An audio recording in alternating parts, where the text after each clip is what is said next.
오늘은 삼손의 머리털은 다시 자란다. 삼손의 머리털은 다시 자란다라는 제목으로 하나님 말씀 증거하도록 하겠습니다. 삼손의 마지막 장면이다. 삼손은 많은 은사를 받은 사람이었고 또 능력도 많았고 가능성도 있는 사람이었습니다. 우리 잘 아다시피 실패했고 실수했고 넘어졌던 사람입니다. 하나님 백성은 거기서 끝나지 않습니다. 반드시 회복되고 일어서게 된다는 것입니다. 그래서 결론적으로 삼손은 믿음의 사람이었다는 거예요. 히브리서 11장 32절 보니까 믿음장에 이렇게 나와 있습니다.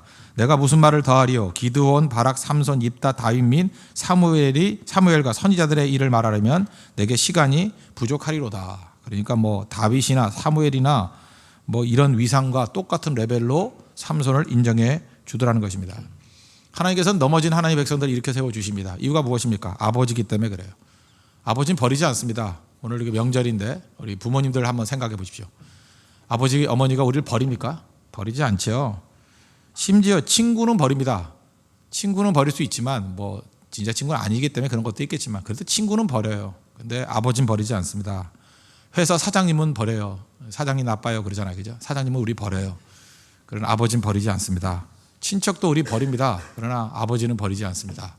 그래서 하나님이 나의 아버지라는 게 얼마나 좋은지 그거 잊지 말라는 거예요. 아버지는 버리지 않는다는 거예요. 은혜로 다 회복될 수 있다는 것입니다. 하여튼 삼손이 이제 잡혀가지고 두 눈 뽑히고 재주 부리는 그런 일이 벌어지게 되었다는 것입니다. 첫 번째는 왜 세상 사람들은 이게 성도가 무너지는 것을 이렇게 기뻐하느냐는 거예요. 굉장히 기뻐합니다. 오늘 블레셋이 전승 자축 행사를 갖잖아요. 23절부터 25절까지 한번 보십시오. 블레셋 사람의 방백들이 이르되 우리의 신이 우리 원수 삼손을 우리 손에 넘겨주었다 하고 다 모여 그들의 신 다곤에게 큰 제사를 드리고 즐거워하고 백성들도 삼손을 보았으므로 이르되 우리의 땅을 망쳐놓고 우리의 많은 사람을 죽인 원수를 우리의 신이 우리 손에 넘겨주었다 하고 자기들의 신을 찬양하며 그들의 마음에 즐거울 때에 그러죠. 무지무지하게 기뻐합니다. 블레셋 사람들이 섬겼던 신이 다곤인데 다곤이라는 말은 히브리 말로 물고기란 말이에요. 물고기, 다곤, 물고기. 그 다음에 이게 또 어휘 전성이 됐는지 또 곡식이란 말로도 쓰였습니다. 근데 제가 볼 때 물고기가 맞는 것 같아요. 원래 이 블레셋이라는 민족은 어떤 민족이냐면 이게 원래 그 그리스 지방에 있던 해적대들입니다. 해적대들인데 그리스에서는 산이 많으니까 먹고 살기 힘들잖아요. 이게 폴리스들 만들어 놓고. 그래서 이 그리스 사람들이 이 그리스 해적들이 꿈에 그리는 고향은 어디냐 하면은 애굽이에요.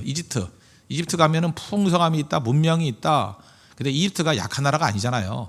배 타고 가가지고 이집트를 공격하려 그러면 이집트가 쉽게 용납하지 못하니까 잠시 쉬었다 가는 데가 어디냐 하면 그게 가나안 땅 그 동네예요. 그래서 그 동네를 갖다가 블레셋 사람의 땅이라서 필리스틴이라고, 필리스틴. 지금 팔레스타인이 된 거잖아요. 팔레스타인이란 말 뜻이 블레셋의 땅이라는 것입니다. 그래서 성경을 보면은 블레셋 사람들이 어떤 때는 있다가 어떤 때는 없다 그러잖아요. 없을 때는 언제냐? 고향 돌아갈 때고 있을 때는 거기 머무를 때입니다. 그러니까 팔레스타인이라는 의미는 전초기지일 뿐이지 이 팔레스타인 자체에 그들이 뿌리를 내려 그랬던 민족은 아니었다는 것입니다. 고향은 그리스 지방이라고요. 그러니까 이거 항해를 굉장히 잘하던 사람들입니다. 배 타고 다니는 사람들이에요. 거인 족속들이에요. 이 블레셋 사람 키 큰 사람들. 그래서 그리스 로마 신화 같은 데 보면 거인족도 막 나오잖아요. 그런 뿌리를 갖고 있는 민족이 블레셋이라고요. 그러다 보니까 다곤을 믿는다 그러면 제가 볼 때 물고기가 맞아요. 물고기 신이라고. 이렇게 밑에는 그 인어같이 돼 있는 그 생선 회친 그런 모습이고요. 위에는 그 머리 있고 그렇게 된 다곤 신상이 보여요.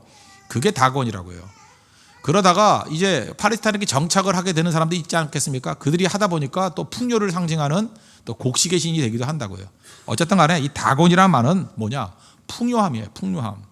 물고기가 풍요하던 풍성하던 또 아니면은 곡식이 풍성하던 우리식으로 하면 부자 되세요, 잘 사세요, 억만장자 되세요 하는 그런 신이라고요. 그러니까 물질의 신, 풍요의 신 그런 거 믿는 사람들이었습니다. 그래서 다곤 신 앞에 가가지고 원래 전쟁에서 이기면은 자기 신이 이겼다고 생각하잖아요. 그래서 블레셋 신이 더 우월해 여호와를 이기고 다곤이 승리했어. 그리고 막 기뻐하더라는 거죠. 기뻐해도 보통 기뻐하는 거예요. 난리를 치면서 기뻐하더라는 거예요.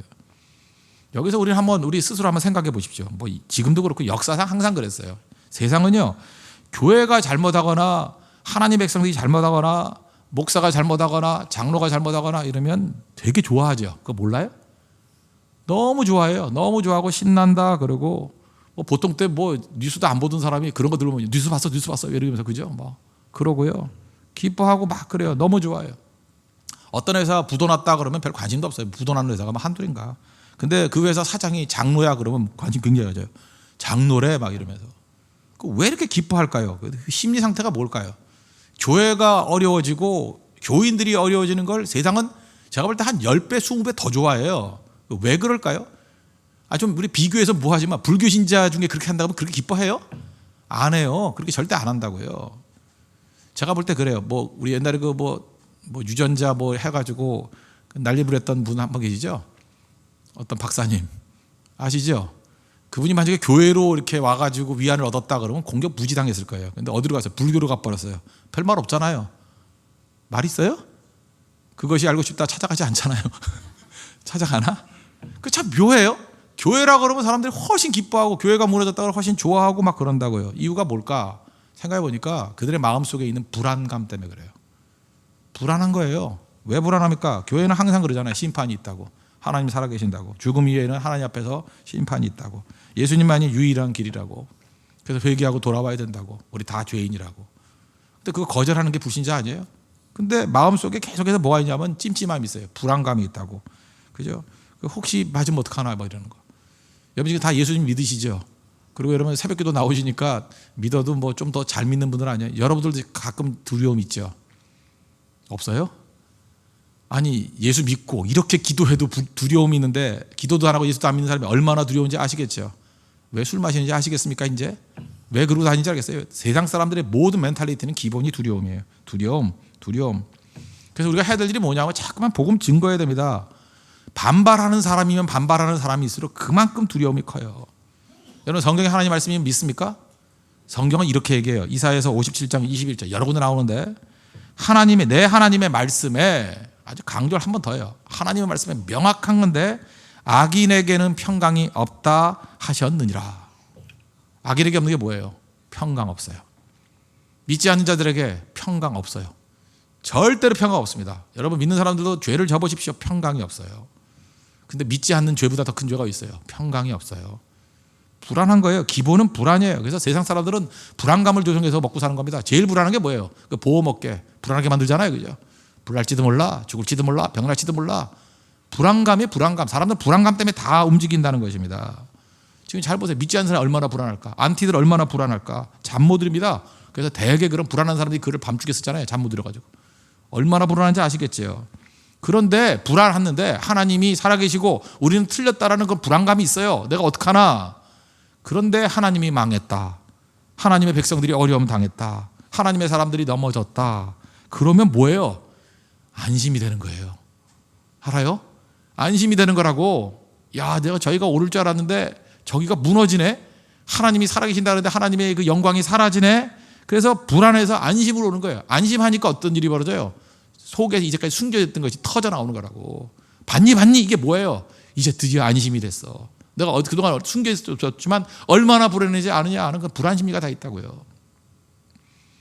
그래서 여러분들 교회가 넘어지고 교회가 어려움에 대해서 막 신나고 좋아하는 것은요. 뒤집어 얘기하면 그만큼 그동안 불안해했구나. 얼마나 불안했으면 저런 반응을 보일까. 좋아할 이유가 하나도 없는 거 아니에요. 불안감 해소예요. 불안감 해소. 그렇다는 얘기는 우리에게 주는 더 큰 메시지가 있다는 것입니다. 그들에게 소망이 있는 거예요. 그렇게 교회가 넘어지는 걸 좋아한다는 얘기 자체는 그만큼 목말라하고 불안해하고 두려워하고 있다는 것입니다. 그래서 교회가 제대로 된 말씀을 증거하고 온전한 말씀을 증거하고 우리 다 똑같은 죄인이라고. 우리하고 다 똑같아요. 하나님 앞에 나아가는 길밖에 없다. 사실 이거 현대인들이 불안감에 대해서 제일 많이 분석했던 거 그죠? 이거 실존주의입니다. 현대 실존주의자들이 이런 거 제일 많이 분석해요. 실존주의에 맨날 말하는 게 뭐야? 한계잖아, 한계. 인간에는 3대 한계 사항이 있다고. 그러니까 사실 이거 우리나라에 지금 분석하는 건요. 이건 뭐 새로울 것도 없어요. 벌써 서구에서는 한 70년, 80년 전에 분석 다 끝났어요. 인간이 이성을 찾고 자기가 옳다고 뛰는 사람들의 마지막 상황은 한계 상황이라는 거예요. 실존주의자들이 분석했던 3가지 한계 상황이 뭐예요? 첫 번째는 생로병사의 한계예요. 아무리 인간이 길길이 뛰어봤자 인간 수명의 한계가 있다는 거예요. 그러니까 병 앞에 장사 없다 그러죠. 그죠? 나이 앞에 장사 없다 그러죠. 생로병사의 한계가 있어요. 인간은 한계가 있다. 그거 받아들여야 돼요. 다 거기서 사람들이 한계상을 느끼는 거죠. 또 하나는 뭐라 했습니까? 고독해진다. 문명이 발달하면 사람들이 이렇게 연결이 될 것 같죠?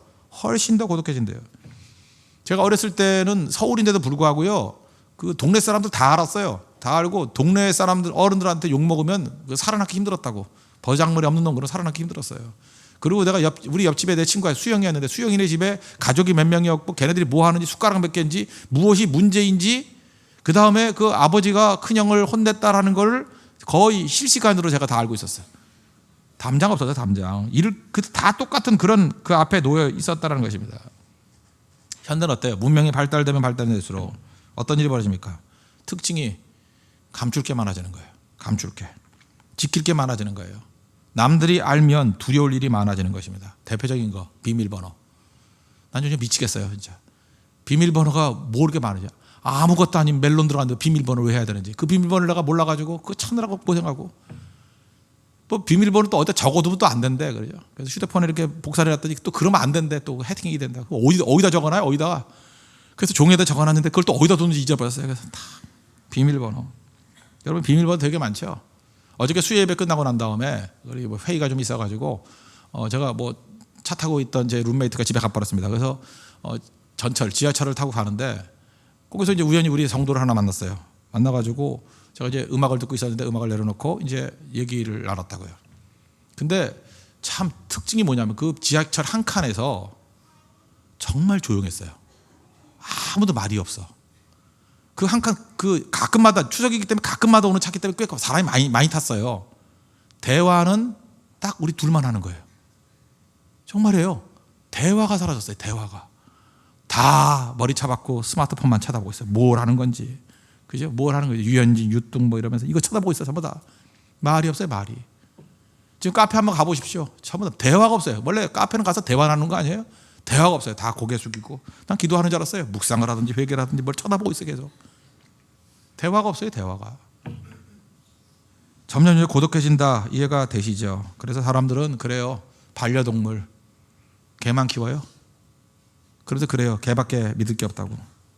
걔는 왜 좋냐? 걔한테는 아무리 얘기해도 말이 퍼지지 않는다고. 아시겠습니까? 이게 실존주의에 많은 현재의 상황이에요. 우리 지금 그대로 느끼고 있잖아요. 그대로. 돌아볼 사람이 없어요. 그 다음 방황은 나죠. 방황. 그죠? 많이 알면 알수록 머리 복잡해지고 이리저리 방황해져서 나중에는 허무주의로 간다. 지금 뭐 자살한다, 뭐 염세주의, 뭐 다 그러지 않습니까? 그래서 실존주의자들이 마지막 내린 결론은 뭐냐 하면 굳이 답이 없는 건데 답을 내린 게 그 유사답 비슷한 게 나온 게 기독교 실존주의예요. 기독교 실존주의 전 다 따르진 않습니다. 그러나 기독교 실존주의에서 외쳤던 모토 하나가 있어요. 하나님 만나야 해결된다. 그것만 붙드십시오. 하나님 만나야 해결된다. 근데 그 방법 자체는 제가 동의는 다 못해요. 그러나 하나님 만나면 해결된다. 왜? 우리의 불안, 고독, 방황은 하나님 만나면 끝난다. 기독교 실존주의예요. 막다른 상황에서 하나님 만나야 된다. 퀴에르케고로부터 시작해가지고 마지막까지 야스퍼스까지 마지막 내린 결론이 하나님 만나요. 실존은 전능자 만나야 해결된다. 거기서 끝나버린다고요. 그래서 우리 교회가 해야 될 일이 무엇입니까? 자꾸 하나님 만나게 만드는 일이에요. 그래서 여러분은 반대로 생각하셔야 됩니다. 심리를. 왜 교회가 무너지고 교회가 어려워지는 것들에 대해서 세상 사람이 저렇게 기뻐하느냐.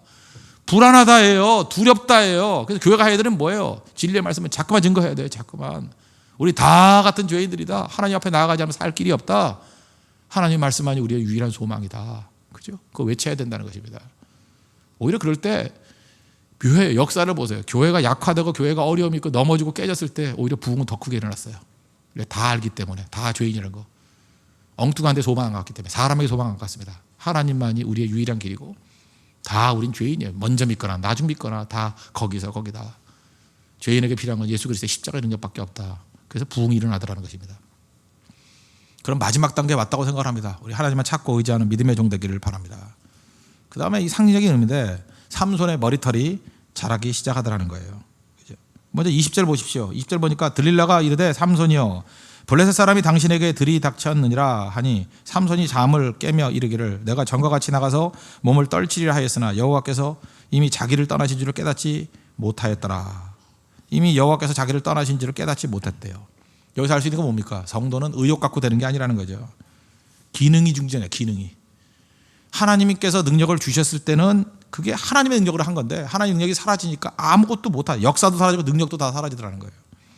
저는 이게 아닐 줄 알았어요. 제가 경험했던 게 그거예요. 제가 한번 어려움 당해놓으니까 정말 6개월 동안 설교를 못하겠더라고요. 제가 밥 먹고 맨날 하던 게 설교 아니에요. 이게 만약에 테크닉이고 이게 기능이었다 그러면 계속 나와야 될 거 아니에요.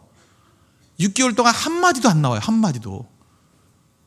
제가 원래 또 영감이 좀 있는 목사인 거 모르세요? 근데 성경을 보는데 검은 건 글씨고 하얀 건 종이에요. 아무런 메시지가 머리에 들어오질 않아요. 그때 내가 당황했다니까, 당황. 이야, 이게 진짜 이게 영적인 침체, 이거 뭐라 그래? 침체도 아니고 이 영적인 죽음의 죽음. 아무것도 들리지 않아요, 아무것도. 그래서 제가 그때 뭐 동료 부교육자 와가지고 예배를 드려달라 그럴 정도였으니까 아무것도 들어오지 않아요, 아무것도. 한마디도 나가지도 않아요. 그때 기도하는 거였어요. 하나님 뭐 딴 거 다 필요 없으니까 말씀을 주십시오, 말씀을. 제가 그래서 그 다음에 이 삼손의 이 얘기가 뭔지 제가 절감하게 됐다는 거예요. 바로 이거구나. 여호와께서 이미 자기를 떠나신 줄을 깨닫지 못하나. 언제 알았어요? 부딪혀 보니까 알잖아요. 기능중지. 아무것도 안 되더라는 거예요. 그러다가 하나님께서 은혜를 부어 주시죠. 그래서 다시 일어나기 시작하더라는 것입니다. 오늘 22절 보십시오. 그의 머리털이 밀린 후에 다시 자라기 시작하니라. 아니, 이발소도 아니고 머리야 자라는 건데 이걸 왜 성경에 기록해놨죠? 머리털 자랐다. 이건 무슨 얘기예요? 비유적 표현이에요. 비유적 표현. 즉 머리털에 관심이 아니라 머리털이 다시 자라기 시작하느니라. 이 말씀을 통해서 하나님과의 교제가 회복됐다. 이걸 보여주고, 또 하나는 뭐예요? 머리털이 자라는 데는 시간이 필요하지 않습니까? 머리털이 뭐 하루아침에 자랍니까? 그죠? 뭐 머리털 나는 약 바른다고 뭐 하루아침에 자라는 게 아니에요. 시간이 필요하잖아요. 하나님과 교제를 통해서 고통 중에 그는 회복되고 있더라. 저는 우리 교회도 마찬가지라고 생각합니다. 언제나 하나님은 치료하시는 하나님이기 때문에 교회가 어려움 당하거나 성도가 어려움 당하면 이렇게 머리 밀린 상황이 될 수도 있다고 생각합니다. 그때 꾸준히 하나님과 교제하고 기도하고 말씀을 증거하면요, 교회도 그렇고 개인도 그렇고 가정도 그렇고 머리털이 자라기 시작합니다. 이건 은혜의 머리털이에요. 자꾸 자라납니다. 자꾸 자라나요. 나중에는 풍성함을 누리게 된다는 것입니다. 그게 교회예요. 그래서 교회가 해야 될 일은 뭐냐? 시간을 두고요, 하나님의 은혜의 머리털이 자라는 그 과정을 즐길 줄 알아야 된다는 것입니다. 그러다가 은혜가 자라고 나니까 하나님께서 삼손에게 무슨 능력을 줬냐? 회개 능력을 줬어요. 회개. 그래서 28절에 회개하게 만드냐. 삼손이 여호와께 부르짖어 이르되 주 여호와여 구하옵나니 나를 생각하옵소서. 하나님이여 구하옵나니 이번만 나를 강하게 하사 나의 두 눈을 뺀 블레셋 사람에게 원수를 단번에 갖게 하옵소서. 그랬더니 하나님이 능력 주셔서 그 30절 보십시오. 삼손이 이르되 블레셋 사람과 함께 죽기를 원하노라 하고 힘을 다하여 몸을 굽히매 그 집이 곧 무너져 그 안에 있는 모든 방백들과 온 백성에게 덮이니 삼손이 죽을 때 죽인 자가 살았을 때 죽인 자보다 더욱 많았더라. 어떤 사람이 이걸 삼손의 자살행위라 그러는데 자살이 아니고, 잘 보세요, 단순히 죽었다라고 생각하면 안 됩니다. 이 얘기는 이거 사명을 이뤘다가 맞는 얘기예요. 왜냐? 삼손은 사사잖아요. 이 저지의 사명이 뭐냐 하면은 블레셋을 물리치는 거예요. 그게 사명이라고요. 그러니까 예수님의 사명이 뭐였어요? 십자가 지시는 거였죠. 이 땅에 와서 사명을 다 이루면 다 된 거 아니에요? 이 표현은 그냥 한 번에 뭐 하다가 죽어버렸다, 산화해버렸다 그 뜻이 아니라 비로소 하나님께서 삼손에게 주신 사명을 깨닫고 사명을 완수하고 하나님 앞에 갔다, 그런 뜻이에요. 축복의 삶이었다, 다 이루었다, 소명을 이루었다.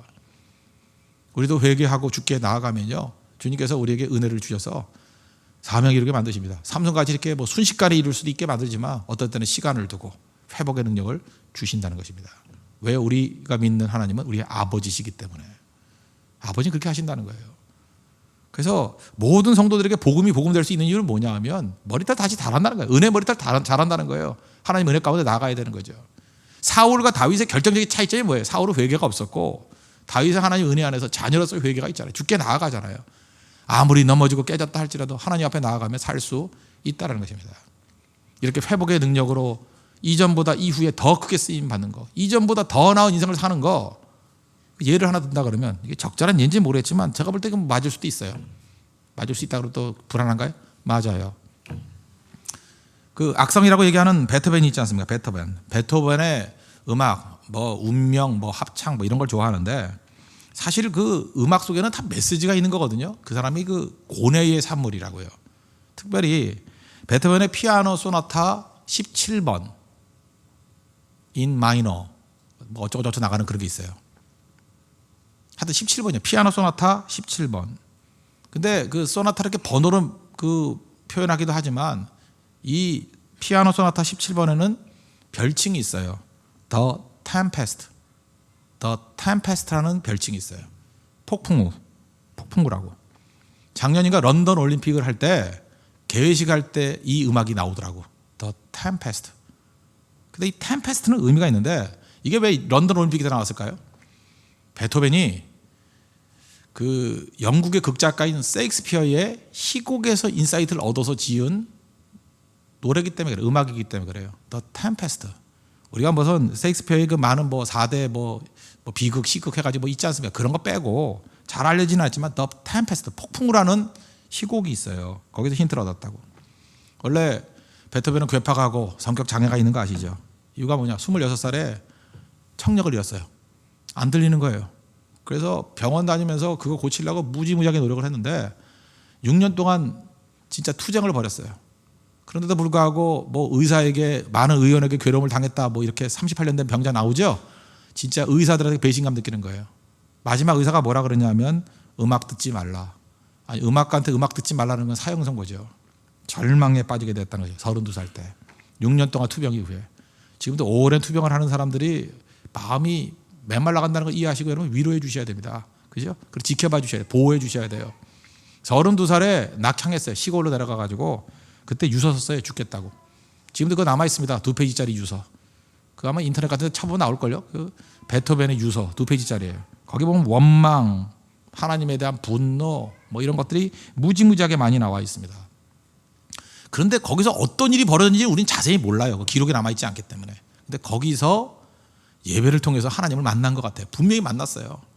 만나고 난 다음에 작곡한 첫 번째 32살에 자기 삶의 터닝 포인트가 되는 음악이 그 베토벤 피아노 소나타 17번이라니까 The Tempest. 이 그때 작곡을 했어요. 근데 좀 음악이 난해하다 그래가지고 뭐 해석도 많고 그런 사람입니다. 근데 단서가 하나 있어요. 그 옆에 있는 그 조수한테 얘기를 했대요. 이거 어디서 인사이트 얻었습니까? 그랬더니 The Tempest. 그래서 별명이 The Tempest가 된 거예요. 세익스피어 희곡에서 나온 거라고. 그러면 이 음악의 배경을 베토벤은 말 안 하고 죽었으니까 모르니까 세익스피어 그 The Tempest라는 그 희곡의 내용이 뭔지를 설명해 주면 이렇게 추측할 수 있겠죠. 이태리에 밀라노 공국이라고 있었습니다. 거기에 임금님이 계셨는데 동생이 하나 있었어요. 동생이 하나 있는데 이 동생이 나쁜 놈이네요. 왕위를 찬탈하려고 호시탐탐 노리네요. 그러다가 형이 잠깐 한눈 팔 때 반란을 일으켜서 형을 쫓아냈어요. 그래서 형이 왕이죠. 왕하고 그다음에 공주, 딸하고 어떤 그 무인도 같은 데 추방을 해버렸어요. 거기서 딸과 함께 있을 때 이 왕이 쫓겨난 왕이 분노심이 가득하고 자살도 기도하고 뭐 그런 얘기들이 쭉 나옵니다. 그러다가 어차피 뭐 이렇게 희곡이니까 거기서 마법사를 만나요. 마법사를 만나가지고 무슨 뭐 능력 받고 막 이래가지고 다시 와가지고 나라를 되찾았어요. 그래놓고 찬탈했던 그 동생을 앉혀놓고 벌을 주려고 그런 거예요. 그러니까 벌벌 떨죠. 이제 죽었죠. 그때에 그 왕이 했던 행동이 뭐냐? 그때 이렇게 선언해요. 내 남은 일생을 복수로 보내고 싶지 않다. 그렇잖아요. 남은 인생을 복수로 보내고 싶지 않다. 마치 형들을 만난 요셉과 같은 태도예요. 내 남은 인생을 복수로 낭비하고 싶지 않다. 나는 너와 똑같은 인생이 되고 싶지 않다. 그리고 용서해버렸어요. 사실 용서 이전에 뭐가 나오냐? 감사가 나와요. 그래서 거기 쭉 나오는 감사가 아주 굉장히 백미해요. 너 때문에 내가 하나님께 감사한다. 이유가 뭐냐? 내가 인간이 어떤 존재인지를 깨닫게 했댔다. 내가 왕으로서 인간이 누군지 몰랐는데 인간이 다 이런 거구나. 그 쫓겨나고 나면 뭐 배신했던 신하부터 시작해서 많은 사람이 나오잖아요. 인간군들이 나오잖아요. 야, 인간이 이런 거구나. 인간을 알게 되었다. 또 하나 힘든 세상에서 많은 사람들의 아픔을 이해하게 되었다. 온디드 힐러죠. 상처의 치유자가 되었다. 또 하나 이것도 참 귀중한 것 같아요. 아빠기 때문에 딸하고 무인도에서 얘기 무지하게 많이 나눴다. 딸과 정말 사랑을 깊이 하게 되었다. 마지막 얘기예요. 내가 이 사건 때문에 훨씬 강한 인생이 되었다. 그래서 동생한테 반영한 동생한테 얘기해요. 용서하고 동시에 감사한다. 그게 폭풍우예요. The Tempest. The Tempest. 그러니까 런던 올림픽에서 이걸 틀어줬다는 얘기는 뭐예요? 세익스피어의 희곡이 대단하다 이걸 보여주고 싶고 또 화합이니까 독일 사람인 베토벤이 작곡한 거고 마지막 주제가 뭐예요? 올림픽 정신이 뭡니까? 용서와 화해, 하나됨. 상처를 뛰어넘어서 회복이 되는 거. 그거 아니에요? 근데 그거를 알고 보는 사람이 없는 것 같아요. 저는 알았나? 하여튼 그래요. 예. 또 잘난 척해서 죄송합니다. 그래서 32살부터 그때부터 24년 동안 작곡을 해서 그러니까 여러분들 베토벤의 음악은요. 더 템페스트 이전과 이후가 갈라져요.